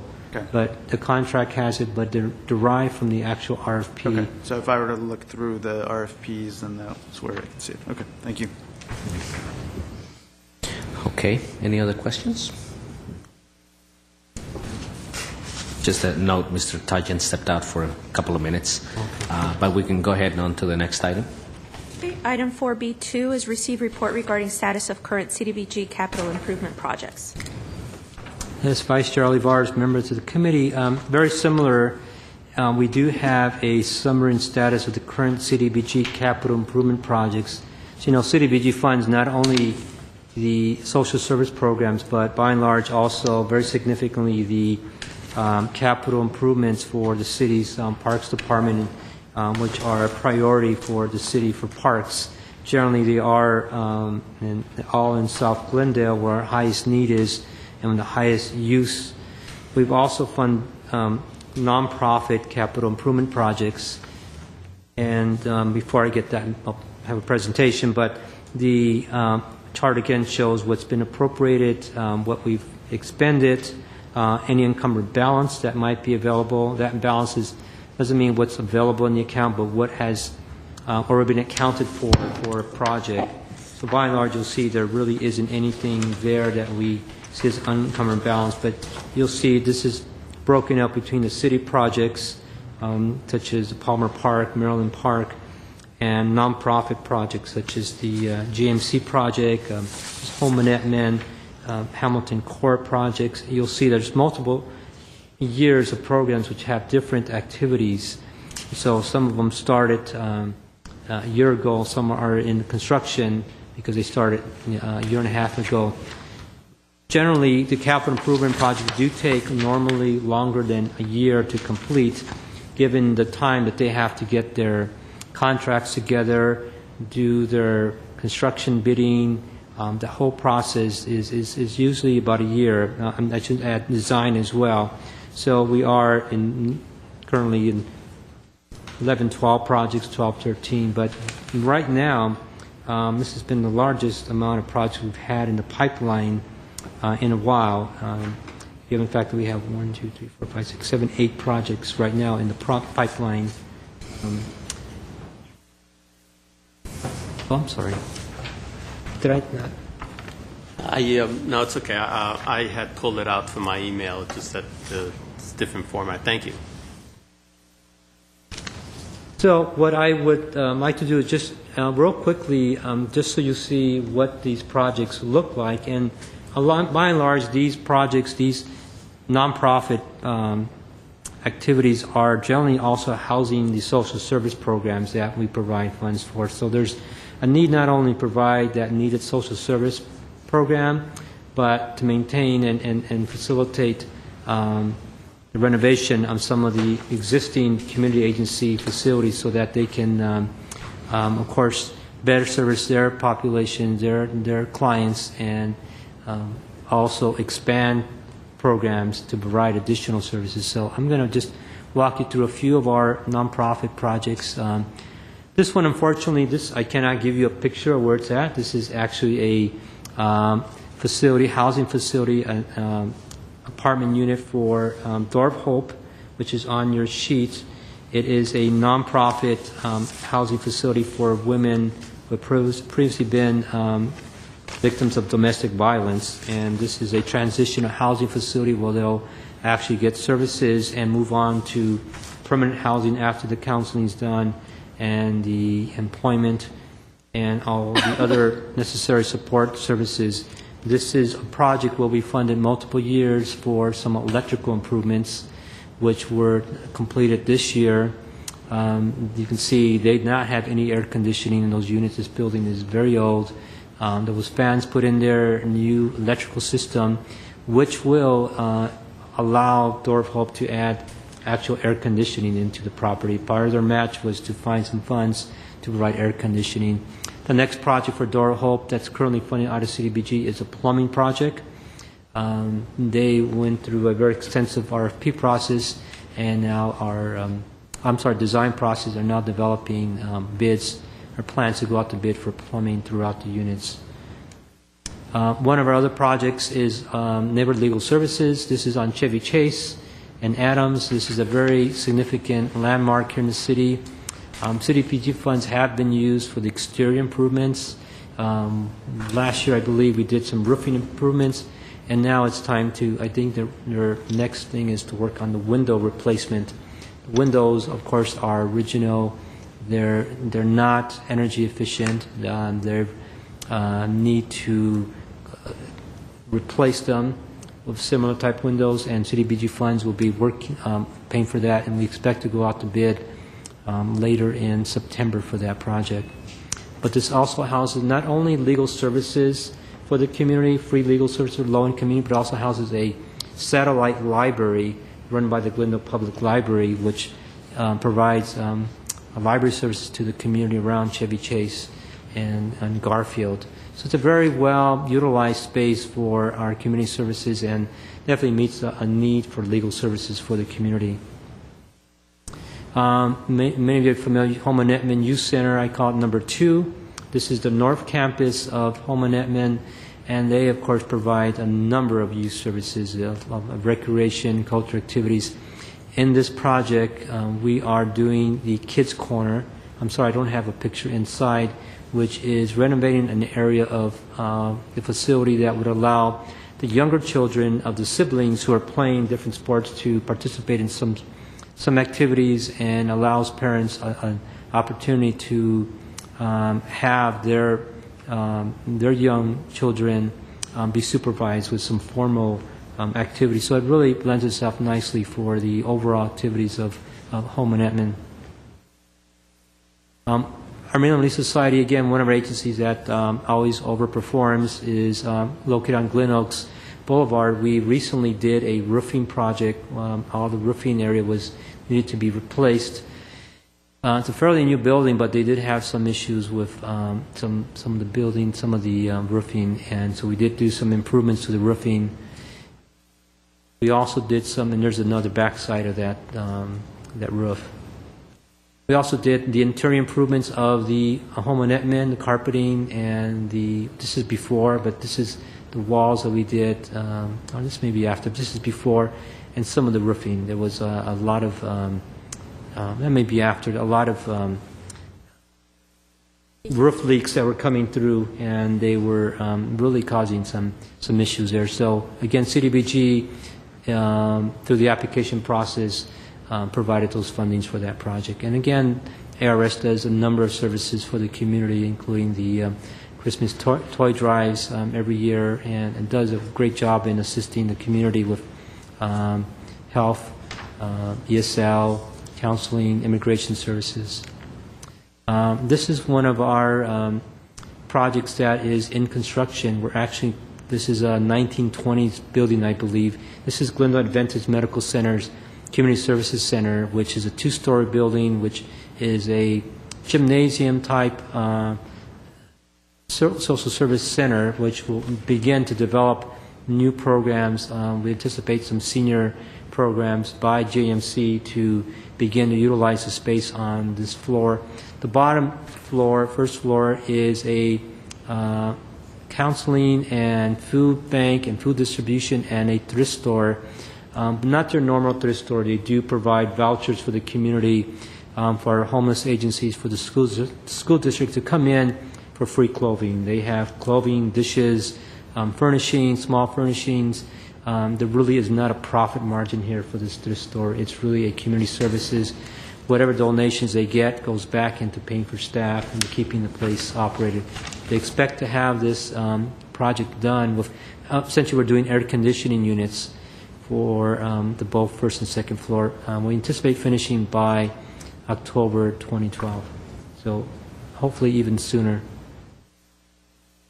This is our newest project. This is an old warehouse building for the Essentia Emergency Center and Emergency Shelter building on 1851 Tyburn Street. This is a facility that will replace the current Essentia homeless shelter on Fernando Court with a newer, bigger facility to serve low-income persons and homeless persons. And this is how this project is generally started, and this is the project the way it was at the beginning. And again, we're adding a second floor to the building, and the other part will be some administration offices now, and you'll see some newer pictures. And this is generally the facade of one of the front side of the building, actually the west side. This is San Fernando Road over here, and this is Tyler here. Home Management North Campus is actually across the street on San Fernando Road. So it's very close to a lot of facilities that lend itself to services for the population there. This is the administration building as was being built several months ago. This will house administration staff, which would essentially be a bit separated from the general services so they can concentrate and work on administering the programs. And you'll see this is the new stucco and the new facade. That's the shelter administration staff. And again, another side of that. I did want to just comment, this project is approximately 98% done. We're almost done. There are just inspections that need to be done. There's some exterior landscaping that's finalized with some new curb ramps, but it is approximately going to be done by September the 12th with a final inspection. This project involved $2 million in CDBG loan program. It's not that we gave them $2 million, but there's a grant that a loan that we applied, and we repay that through an annual allocation over 10 years at a very low interest rate for the project. And the project involves two phases. One is development of the emergency shelter access center, and a second building which the match by the agency to purchase and buy and rehab a building that would be a permanent supportive housing building for homeless persons and persons moving out of the shelter into a affordable, lower rent building, and that's the building here, 1911 Tyburn, which is about half a block away from emergency shelter.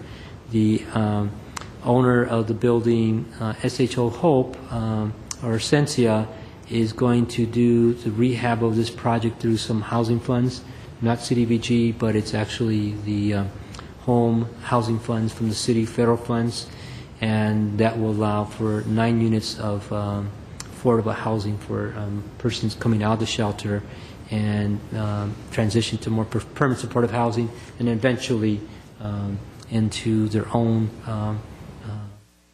permanent independent housing. So none of this would be subsidized. Rents will not be subsidized by any Section 8, any formal. This has to be a privatization of the tenants to begin to be more independent. This is the back side, the front side, I should say, of that, and does need substantial work. We will be using, again, housing funds to facilitate the rehab of the project.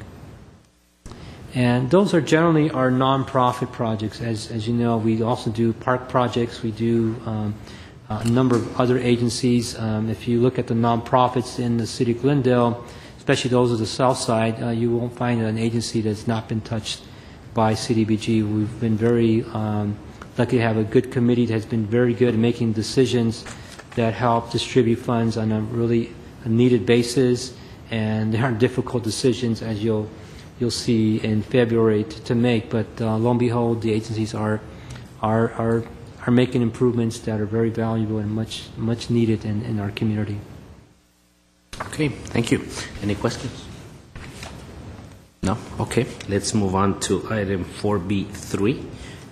Let's receive report regarding status of fiscal year 2014-15 federal HUD budget. Yes, Mr. Vice Chair, member of the committees, generally when I report to the Commission on the federal budget, there's a federal budget. Well, as you probably know, there is not a federal budget right now. The status is that Congress had recessed without passing a budget for the fiscal year 14-15, and they're back in the fall, I believe, to address that. However, we do know that there's two budgets being proposed, and one very, very challenging to CDBG. The first one being the Senate bill, which basically funds CDBG at the same level as fiscal year 13, this year's funding level, which is a good sign. Unfortunately, the House budget recommends cutting CDBG 45%, which would be a significant, drastic cut to CDBG. That was not even brought to the floor because of the significant pressure for Congress to provide sufficient funds for the safety net program. So we don't have a budget right now. We will expect them to come back in the fall and begin deliberating the budget. What we don't know for sure is the sequester. As you know, sequester is that annual, over a number of years, automatic funding cuts. As you remember, back in January, they occurred then. They're expected to occur again this year unless Congress has a plan to avert those cuts. It impacts all programs, all federal programs, and fortunately that's still in our timeline that we will probably expect a cut of 5% this year. And what I had put in your packet was just a comparison for the committee to see what our cuts have been from what we call HUD entitlement back in 11-12, where we had a $2.9 million CDBG fund, and now we're actually with HUD's new revisions, we're actually about a $1.8 million allocation. And that's pretty significant given the fact That's that we for 13-14? Yes, it's about a 1.8 now, given the fact that HUD made a reallocation to us. That's a significant cut, and I did actually even want to go back even further than that, just to let the committee know that our starting and Committeeman Markarian and Vice Chair Olivares were here when we had about a $3.5 million entitlement all the way to 1.8. So we're losing about 45% of funding since 2010. And as you know, the decisions that are made during the deliberations are very challenging because then they have less money, but you have the same amount of agencies requesting the same amount of monies, and it just becomes really difficult. But it becomes important for the committee, of course, to make very good decisions, and based on as much information staff can provide the committee, that's what we expect. So we generally will expect, we hope to expect the same amount of funding we've had in 13-14, unless there are congressional cuts from the House or the Senate, or a combination of both, and then we will certainly alert the committee about these cuts. Staff has done their job in informing the Congressman's office about the impacts to Glendale, especially Congressman Schiff, who actually sits on the House Appropriation Committee, has been very supportive of CDBG and especially Glendale, Pasadena, Burbank, his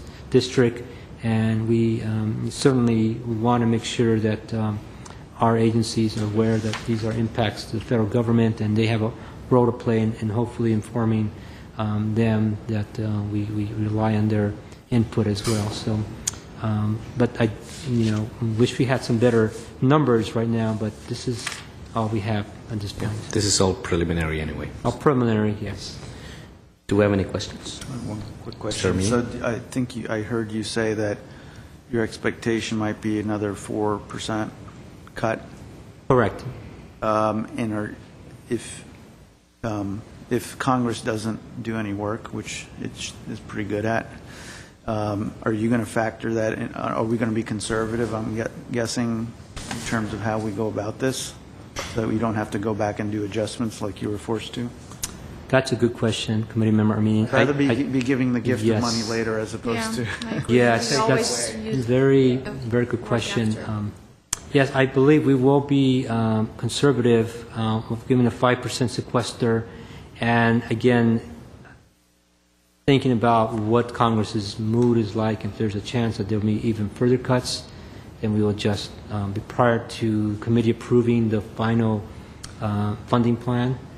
And I believe that's still in October or November, and then we will make that suggestion to be conservative. But I like to be optimistic too, and I know this year we did have our numbers were off just a little bit, primarily because the 3 years of payment plan we had projected turned into 2 years from New Horizons. So, but we try to be as accurate as we can. But nowadays it's almost like playing Las Vegas. It's not easy science to make now. Okay. I agree with Mr. Armenian. I think every year we did anticipate, and it did happen. We did see the reductions, but it was always after the mat. It was always after we had allocated. So maybe this year we can talk about that in October meeting, where we really go conservative. And I do like to, be able to receive the money after, and then it's an easier conversation afterwards. Easier conversation. I'd rather reallocate money I know. and give it as opposed to reallocate money and take away. To take it away. That's a good suggestion. Okay. Any other comments? No? Seeing that, then let's go to committee staff comments. If I may start, which I don't like to start as the chair, but on this occasion I want to take that option, is I'd like to dedicate this meeting and adjourn in Gary Cornell's name.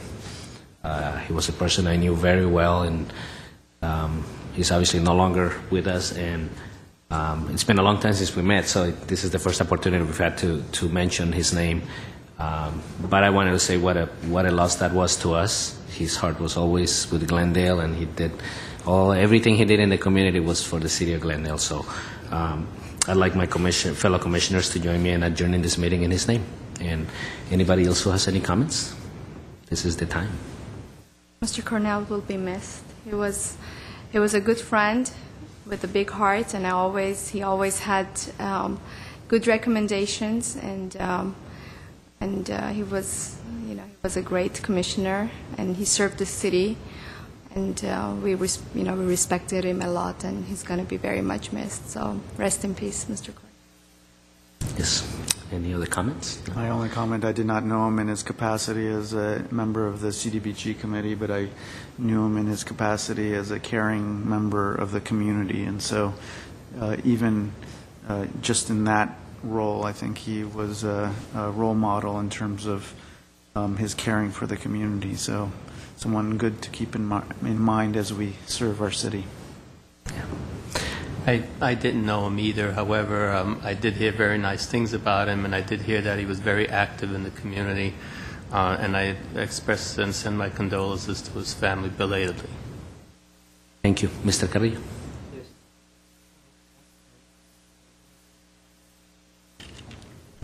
I just want to make a quick announcement for one of our events, and it's actually it's a CDBG funded project that we built 10 years ago, and that's a Pacific Park community center. We used to call it the Edison Pacific Community Center, and that's a facility on Pacific Avenue at Pacific Park. It's going to have its 10th anniversary party on Saturday, September the 7th, 10:30 to, I believe, 1:30. 12:30 to 4, I'm stand corrected. And we'll send you out invitations. This is a facility, of course, that houses a number of activities that are funded by CDBG, including of course, the community center. If you haven't been there, that's a good place to see a place where there's just a number of activities that go on there. Of course, it houses CDBG STAR program, which is our youth program. You'll hear about that. Our Camp Rosie program. It also our youth and family services. It also has a pool, award-winning pool for its environmental friendliness that was funded out of CDBG. And currently there's the artificial turf project, which is a soccer field at that center. So it's really a good example of the use of CDBG funds and the dedication of the committee members in the past, or I should say EFRIN as well, Mr. Olivares, and we'd certainly like to have the committee there present at its anniversary dates, and we hope to see you there. Thank you. Any other comments? Just one comment. I just want to remind our audience and our public, I don't know if they know about the event that we have, the public hearing on September, I believe is the 13th at 7 p.m. Mann Elementary School, and I hope public comes out and observes what's going on. Is there any way that there's either some type of notifications that are going out? Do we know if anything of that nature is happening, or is this something that hit or miss? No, we do actually do a very extensive community outreach for our hearings to maximize the number of people. We do send out flyers to the schools. There is ads in the paper in all the 4 languages in Glendale, the 3 papers. And we do ads in the GTV6 TV bulletin and just flyers and mail. And so we've sent over 10,000 mailers, or 5,000 mailers out and 5,000 to the students. So it's quite a bit of extensive outreach, but obviously we definitely encourage residents to come and give us their... Don't you usually offer food and drinks, or you have incentives for... We wish we couldn't get more incentives for them, but obviously, unfortunately, budgets and restrictions of the use of federal funds for any incentives prohibit us from giving out, raffling out a car or a TV.